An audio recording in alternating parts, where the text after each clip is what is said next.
গানটা এমন হওয়া উচিত ছিল, নাই রে ওয়াইফাই, নাই রে পিওর, নাই রে নেটওয়ার্ক, সিঙ্গেল লাইফ এখন আমি কেমনে কাটাইতাম। ধরেন একটা নদীতে একটা নৌকাটা ফোটা হয়ে গেছে এবং সেখানে দুইজন মানুষ থাকবে, আপনি যে কোনো একজনকে বাঁচাতে পারবেন। সো প্রথম হচ্ছে খন্দকার মুশতাক এবং তার ওয়াইফ তিশা। তিশা কেন? তিশাকে কেন বাঁচাবেন আর মুশতাককে কেন বাঁচাবেন না? কারণ মুস্তাক আসলে আমার কোনো কাজে আসবে না, তিশা আমার অনেক কাজে আসবে।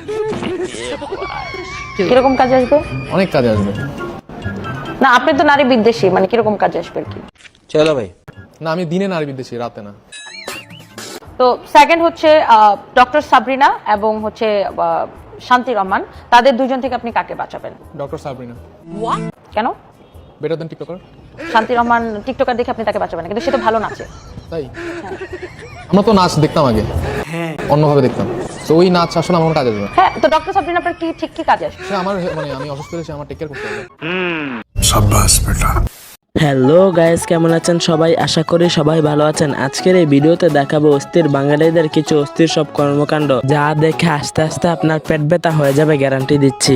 কোন প্রজন্মের মোবাইল থেকে এমএমএস সার্ভিস শুরু হয়? একটু আগেই বলছে দ্বিতীয় প্রজন্ম থেকে। মাত্রই বলছে না? বলো আই সবাই বুঝতেছো?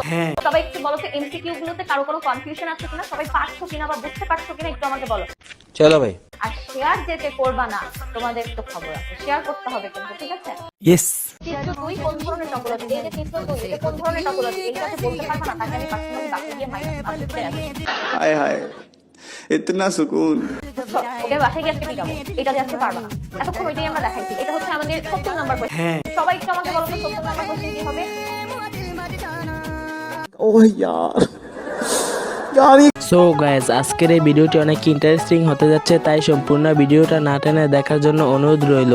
আর যদি আমাদের চ্যানেলে নতুন হয়ে থাকুন তাহলে সাবস্ক্রাইব করতে ভুলবেন না। সো আজেরা বকবক না করে জলদি ভিডিওটি শুরু করি।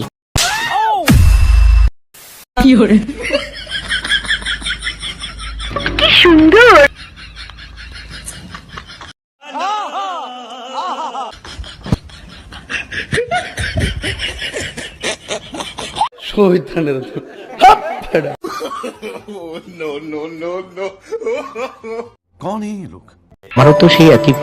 সো গাইজ, শুরুতে দেখে আসি টিকটক এবং সোশ্যাল মিডিয়া কাঁপানো কিছু অস্থির ভিডিও, যা দেখে আপনিও বলবেন আরে এরা কারা।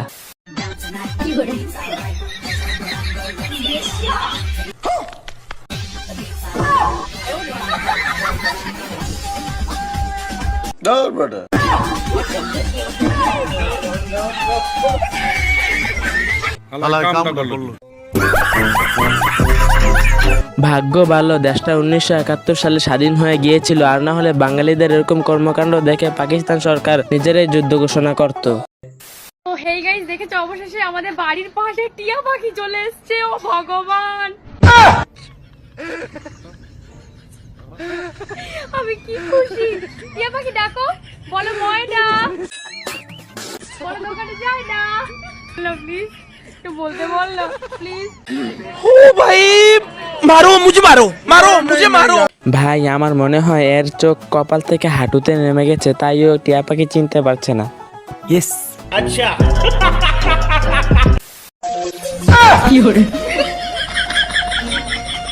চলো ভাই।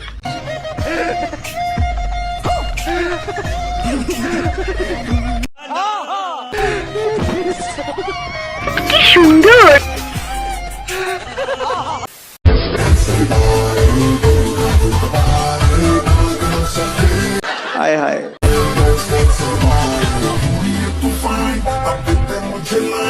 ओह यार সো গ্যাস, আবারও দেখে আসি কিছু অস্থির বাঙালিদের কিছু অস্থির কর্মকাণ্ড, যা দেখে আপনারাও বলবেন শয়তানার এখন শয়তানি করে না, বসে বসে এদের শয়তানি দেখে।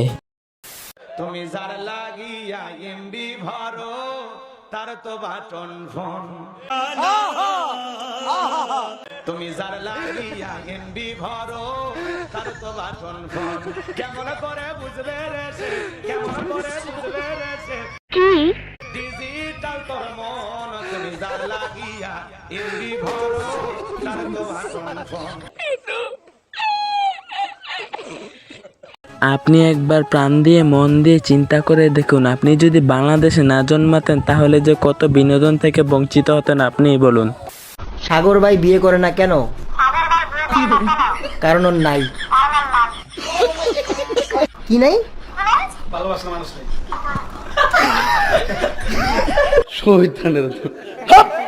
বন্ধুরা বরাবরের মতো আজকেও বিদায় নিচ্ছি। ভিডিওটি ভালো লাগে থাকলে লাইক কমেন্ট শেয়ার করবেন এবং সাবস্ক্রাইব করবেন। বিদায় নিচ্ছি, দেখা হবে পরবর্তী ভিডিওতে।